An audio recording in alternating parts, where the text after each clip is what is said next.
Our next presenter is Andréa she's an alumni from Rice University.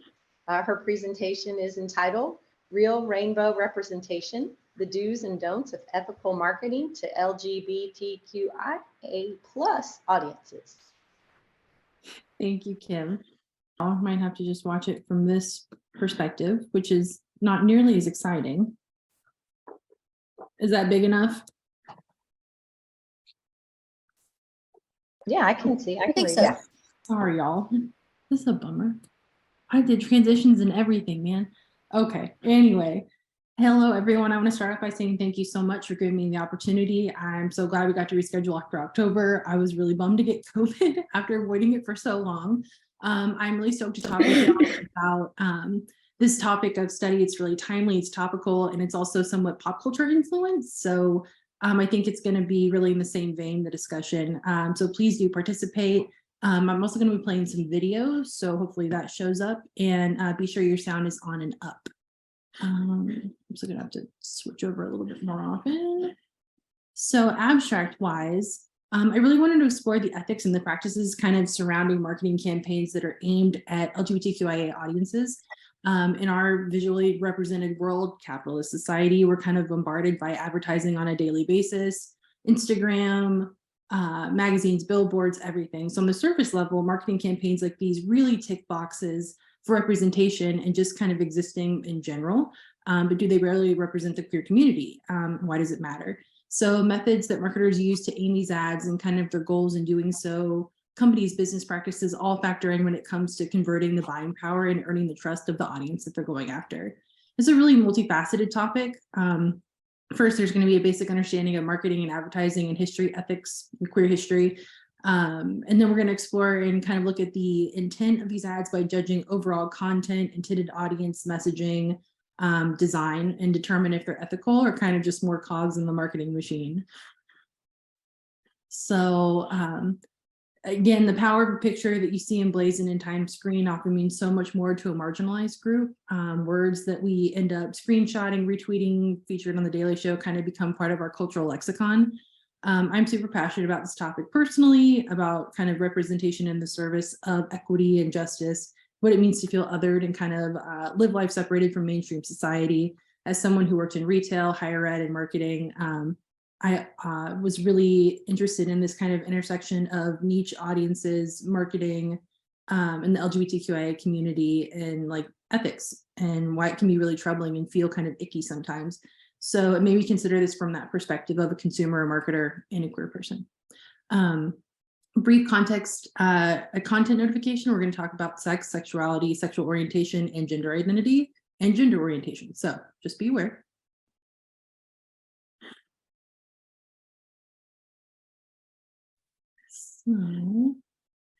Try to think about kind of when you first started becoming aware of marketing and advertising efforts. When did you guys first realize you were being targeted as a consumer?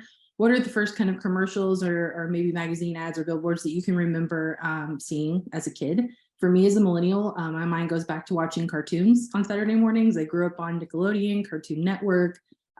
So I remember like Lucky Charms, Cocoa Puffs, Tony the Tiger, all that kind of stuff. So when I went grocery shopping with my parents, it was no wonder I was really drawn to cereals that were advertised during those commercial breaks between Captain Planet and whatever.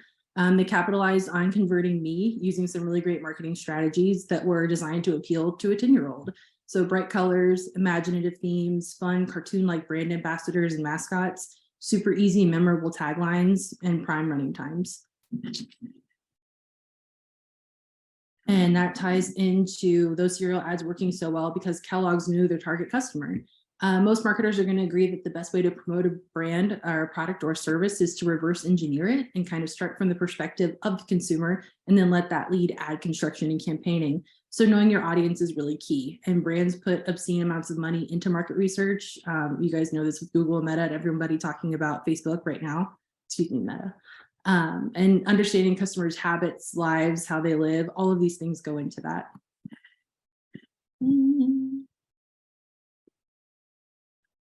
That's going to take us to understanding basics, which can be summarized by 4 pillars. These were conceptualized by a Harvard scientist in the 50s. So product, we're going to look at what our organization sells. So a particular product or service that ideally fulfills a consumer demand. Price, what's the product real and perceived value? What kind of product is it? What kind of service? What factors go into that? Place, where should you sell your product or your service? How will it be delivered to the market?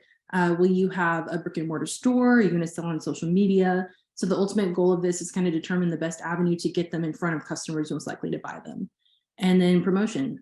So place and promotion are obviously closely tied. The goal of promoting a product or a service is to show consumers why they need it, the problem it's going to solve for them, and what's the best way to reach your target market.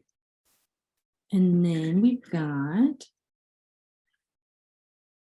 brand identity or product promotion. So marketers are going to choose between an advertisement to either kind of promote their product identity or a particular product or service. So you might see Monster Energy slapped across the hood of a race car, actors drinking Coke in a movie, or what we saw a little bit earlier, Gap, American Express, H&M, who turned their kind of corporate logos rainbow for pride.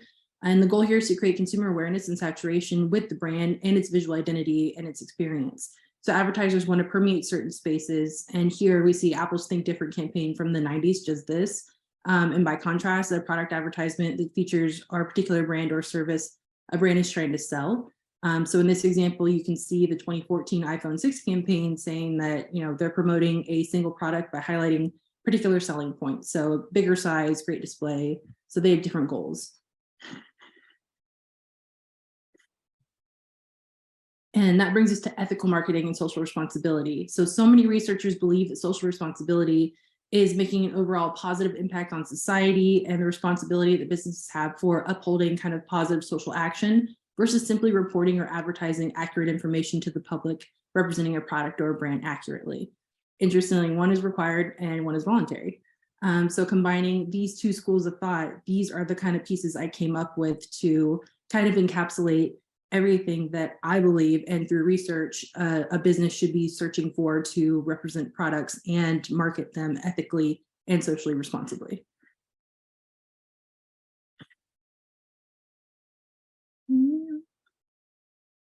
So this is my favorite part of it. Next, we're going to get into some of the kind of history of career advertising. Some of y'all might remember some of these ads. These are vintage. So hate, discrimination, taboo in general, kind of in the form of anti-gay laws, kept most companies, especially mainstream ones, from marketing to queer consumers for a really long time. So those organizations that did had to resort to hyper niche avenues and audiences. In the late 70s, this largely occurred in queer magazines called The Advocate, Out, Curve, After Dark. It also showed up as direct mail on websites. And then companies kind of began to take notice. In the 80s, the HIV and AIDS epidemic had kind of a stifling effect, but in the early 90s, there were a couple major marketing surveys conducted by big corporations and market researchers who were indicating that gays and lesbians were economically prosperous and highly loyal customers. So at that point, we're still 25 years away from federal marriage equality, and sodomy laws weren't struck down until 2003, but there was money to be made here. So to get around the laws of the time, advertisers took to queer coding. So they were using subtext and imagery that was known to a queer audience to hint that the subject at hand was queer or for queer consumption without alerting a mainstream or a heteronormative audience. So it's like a secret shared language that kind of allows people to recognize other members of the community. And queer coding has been around since the beginning of the community being shunned, so forever. So eventually this code language has been kind of co-opted by brands to reach queer audiences through different symbols. So in '86, Absolute created this ad showcasing the artwork of gay artist and AIDS advocate Keith Haring. To the general public, it was just an ad highlighting the work of an underground painter, but to a queer audience, it was really meaningful, and it was a big statement that kind of broadcasted the brand's support and loyalty to that community. So for decades now, Absolute has been one of the biggest brands that is still very active in the queer community and is very, very used and loyal in certain bars, restaurants that are in various queer neighborhoods around the world. It's one of my favorites. Oh, and you can't see it because of the thing. These are a bunch of different Subaru ads. And so highlighting different things. You can see kind of the license plates here, and this one's it's the way we're built. And then this one back here, entirely comfortable with its orientation. So one of these, Subaru is an expert in coded openly queer marketing. So you see all the different taglines that are on these ads, and these are huge examples of queer coding that were really, really popular. And it was really funny because when Subaru tested a lot of these ads, they found that straight audiences didn't even notice the license plates, but gay women immediately read that coded messaging. And the loyalty to the brand has just increased and strengthened since then. And another one, let's see if we can get this to play. This is a VW commercial from 1997, and it's entitled Sunday Afternoon. It's advertising their new car, the Golf, back then. It features a hit 80s song, which I was not familiar with up until now. And shows two young men that are kind of driving around town aimlessly. And research showed that gay viewers read these people as a couple, but straight viewers read them as roommates or friends. Da, da, da.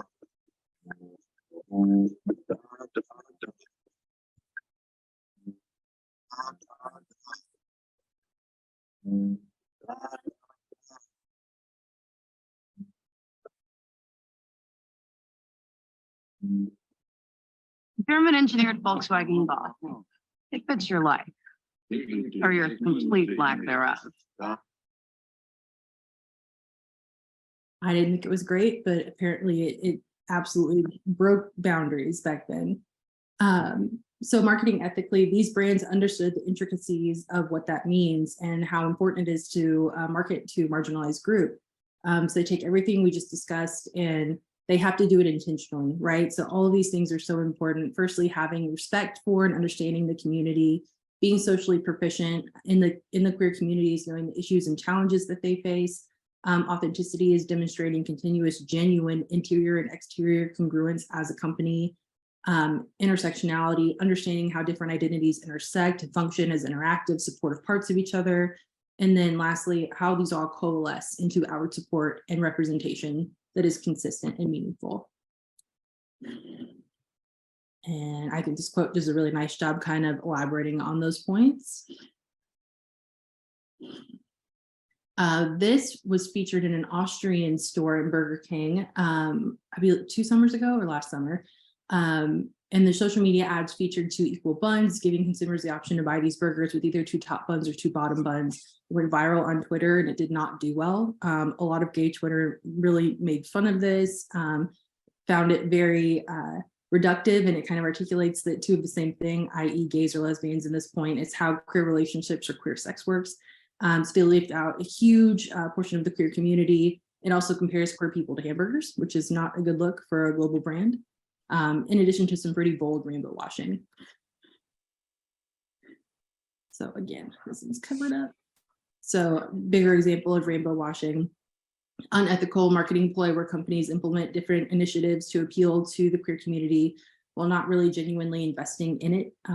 This has started occurring regularly during Pride Month when organizations have realized the buying power of the LGBTQIA community.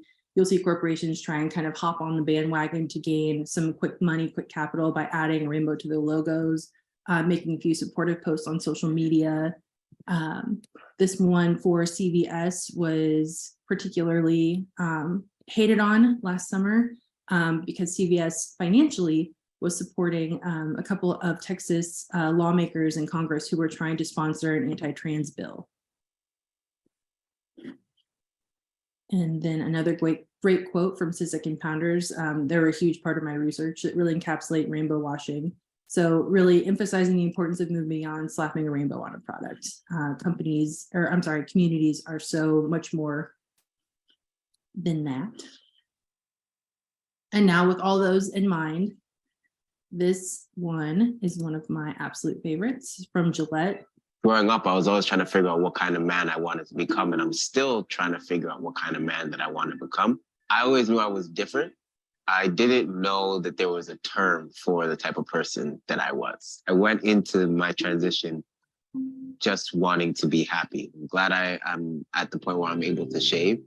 South, south, north, north, east, west, never in a hurry. Right. Yeah. Now, don't be scared. Don't be scared. Shaving is about confident.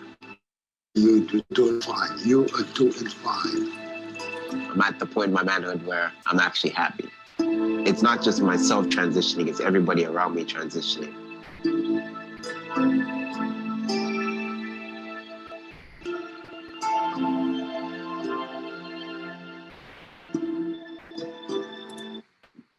That one gets me every time. So night and day difference. This one evokes and invokes true emotion, feeling, and real experiences that are trans or non-binary folks everywhere experience. It also centers intersectionality in a really critical way. So this is what responsible, immersive social proficiency looks like. And it also doesn't make being part of the queer community about sex. So Gillette went beyond and made this ad about an experience anyone who shaves their face can relate to. It's not reductive in any way. Here's another that Nike did, I believe, a couple of years ago, 2 years ago. So they did something in a very similar vein, showcasing a special Pride collection that represents brand identity and product promotion both. So this is a 2019 Be True collection, and it features artwork from the original Pride flag designer, Gilbert Baker, from his estate. And this one is similar. This was from the 2020 Be True collection. So we have famous female queer basketball players. And then Patagonia, which is another great example of a holistic queer community support and brand buy-in. Not only do they feature lots of queer people across their content, as well as Pride and Rainbow merchandise, like Nike, they loudly and proudly voice support from a CEO level, and they fund queer outdoor athletes and representatives, and they back it up with sustainable business practices in ways that really affect members of marginalized groups. So putting it all together, these are the things that we do in ads if we really want to be invested in the community. Center, prioritize authenticity, develop and practice transparency, market research, it can't be overstated. And then just knowing that at some point you're probably going to have backlash and to plan accordingly. And then the don't stereotype, don't rainbow wash or queer bait, don't go to market without posting a campaign that has been tested relentlessly, and don't try this if your brand simply doesn't align, and then don't force it because people are going to know and it's not going to come off as authentic. That's it. Thank you so much, Andrea. I've actually seen part of this presentation before. I enjoyed it just as much, and I would imagine the folks did here too. We have just a couple of minutes, so if anybody has any questions for Andrea, just unmute yourself and ask her. Sorry for the issues, y'all. Oh, the images were still really great. Very effective examples that you have in your presentation. Thank you. Hey, Andrea, this is Lee. I had a quick question. I also live in the greater Houston area, so you're a neighbor. But I was wondering if you find any benefit to any of the rainbow washing and similar things in the sense that it promotes normalization, or, the people who don't support all of these initiatives still have to see this and still have to engage with this, and sooner or later have to realize these are normal people who are part of all of our families and communities. And is there some value to that, even though it is not as authentic as it should be? I think it's you just said it, it's completely arguable one way or the other, because it does normalize seeing those signs and symbols, the colors and everything. But if people don't buy into it, it's going to create a negative correlation. And I think it's just going to continue it. My partner, I live in Beaumont here, works for Exxon, and has had just multiple kind of issues with flying the rainbow flag at work.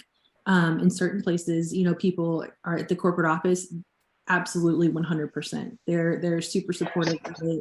And then at other areas around town, people complained, and they've, not wanted to see it. They found it offensive. So it can go completely either way. I think, I know for me, it still makes me happy just to see it. But it's like the smallest step, right? And there's no real investment. They can just change anything, throw a rainbow on a Facebook post, and that's it, and don't have to back it up. So it's a double-edged sword for real.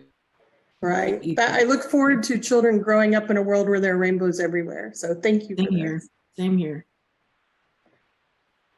All right. Thank you again, Andrea. It was wonderful.